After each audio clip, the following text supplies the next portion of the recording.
Both of these are 47mm pistons.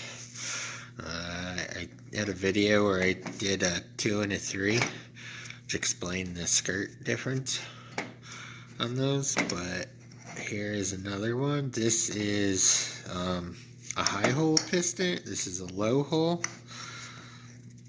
So you can see the difference. So the skirt's cut a little higher and the hole is up. The hole is 5.6 millimeters taller from here to here.